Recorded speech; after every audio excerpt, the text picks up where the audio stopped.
Hello students, আমার চ্যানেলে তোমাদেরকে স্বাগত। 2026 মাধ্যমিক পরীক্ষার্থীদের জন্য শুরু করছি ভূগোলের ক্লাস, ভূগোল ছোট প্রশ্নের ক্লাস। শুরু করছি ভারতের জলবায়ু চ্যাপ্টার থেকে ছোট প্রশ্ন এসিকিউ আকারে। একদম প্রথম থেকে শেষ পর্যন্ত দেখবে ভিডিওটা, একটু স্কিপ করবে না। আর চ্যানেলে যারা নতুন আছো তারা অবশ্যই আমার চ্যানেলটা শেয়ার করবে, সাবস্ক্রাইব করবে, আর পাশে থাকা বেল আইকনটি প্রেস করে রাখবে। চলো শুরু করে দিই ভারতের জলবায়ু চ্যাপ্টার থেকে এসিকিউ টাইপের প্রশ্ন। শেয়ার করো স্টুডেন্টস, একটু বেশি করে শেয়ার করে দাও, আর অবশ্যই সাবস্ক্রাইব করো। তোমাদের দারুণ দারুণ ক্লাস কিন্তু আমি দেবো, ঠিক আছে? চলো প্রথম প্রশ্ন দেখো, ভারতের জলবায়ু থেকে ছোট প্রশ্ন। ভারতের কোথায় সবচেয়ে বেশি বৃষ্টি হয়? উত্তর মৌসিমরাম। 2 নম্বর দেখো, ভারতের একটি বৃষ্টির ছায়া অঞ্চলের নাম লেখো। শিলং মালভূমি। 3 নম্বর, শীতকালে ভারতের ওপর দিয়ে কোন বায়ু প্রবাহিত হয়? উত্তর উত্তর পূর্ব মৌসুমী বায়ু। পরের প্রশ্ন দেখো, কোন বায়ুর প্রভাবে তামিলনাড়ুতে বছরে 2বার বৃষ্টিপাত হয়? দক্ষিণ পশ্চিম মৌসুমী বায়ু ও উত্তর পূর্ব মৌসুমী বায়ুর প্রভাবে। পরের প্রশ্ন, লাদাখ মালভূমিতে কোন ধরনের জলবায়ু বিরাজ করে? শীতল মেরু জলবায়ু। পরের প্রশ্ন, আঁধি কি? এক ধরনের গ্রীষ্মকালীন ঘূর্ণিঝড়কে আঁধি বলে। পরের প্রশ্ন দেখো, ভারতের জলবায়ু কী প্রকৃতির? ক্রান্তীয় মৌসুমী প্রকৃতির হয় ভারতীয় জলবায়ু। এবার দেখো পরের প্রশ্ন আমরা আসছি, মৌসুম শব্দের অর্থ কী? না ঋতু। মৌসুম শব্দের অর্থ ঋতু। পরের প্রশ্ন, ভারতের কোন বায়ু প্রবাহ ভারতের জলবায়ুকে নিয়ন্ত্রণ করে? মৌসুমী বায়ু প্রবাহ। 10 নম্বর প্রশ্ন, দুর্বল মৌসুমী বায়ু অবশ্যম্ভাবী ফল কী? স্বল্প বৃষ্টিপাত তথা খরা। পরের প্রশ্ন, ভারতের একটি শীতকালীন বৃষ্টিপাতযুক্ত অঞ্চলের নাম লেখো। করমণ্ডল উপকূল। তারপরে প্রশ্ন দেখো, কোন অঞ্চলে ভারতে বছরে 2বার বৃষ্টিপাত হয়? তামিলনাড়ুর করমণ্ডল উপকূল।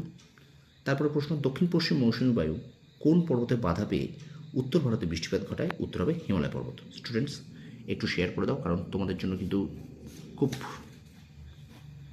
দুর্দান্ত ক্লাস আমি করাচ্ছি ভারতের জলবায়ু থেকে শর্ট প্রশ্ন। আর একটা কথা মনে রাখবে, শর্ট প্রশ্ন কিন্তু কোনো সাজেশন হয় না, আমি বারবার বলি। শর্ট প্রশ্ন কিন্তু তোমাদেরকে পুরো খুঁটিয়ে পড়তে হবে, ঠিক আছে? আর আমি চেষ্টা করছি তোমাদের যাতে শর্ট প্রশ্নে কোনো অসুবিধা না হয় সেই ক্লাসগুলো দেওয়ার, ঠিক আছে? তারপর দেখো, এবার দেখো পরের প্রশ্ন দেখো দেখো হিমালয়ের কোন ঢাল বেশি উষ্ণ? উত্তর দক্ষিণমুখী ঢাল।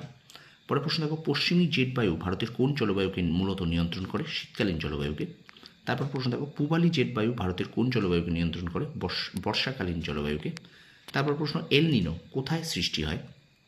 দক্ষিণ পশ্চিম প্রশান্ত মহাসাগরের পূর্ব মধ্যভাগে এল নিনো সৃষ্টি হয়। তারপরে বার্দৈচ্ছেলা কোন ঋতুর সঙ্গে সম্পর্কযুক্ত? গ্রীষ্ম ঋতুর সাথে।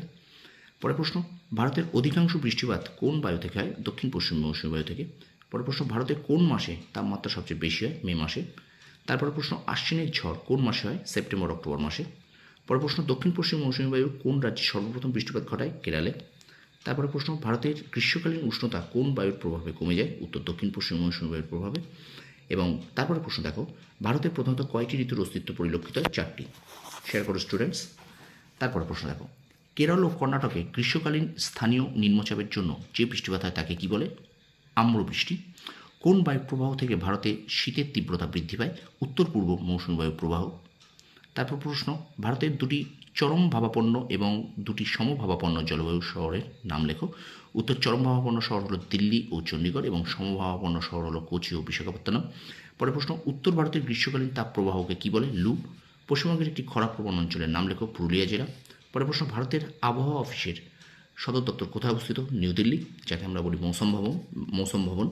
পরের প্রশ্ন দেখো, পশ্চিমী ঝঞ্ঝা কোন ঋতুতে দেখা যায়? শীত ঋতুতে। এবং শেষ প্রশ্ন, কোন ঋতুতে মৌসুমী বায়ুর প্রত্যাগমনকাল বলে? কোন ঋতুকে মৌসুমী বায়ুর প্রত্যাগমনকাল বলে?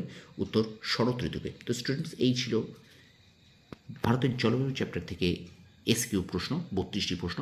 অবশ্যই একটু শেয়ার করে দাও, আর প্রত্যেকে এই ক্লাসটা অবশ্যই একটু ভালো করে দেখো, প্রথম থেকে শেষ পর্যন্ত দেখো, আর খাতায় এই প্রশ্নগুলোকে নোট করে নাও। আমি আশা করি তোমরা অবশ্যই শর্ট প্রশ্ন এখান থেকে অনেক অনেক পাবে, ঠিক আছে?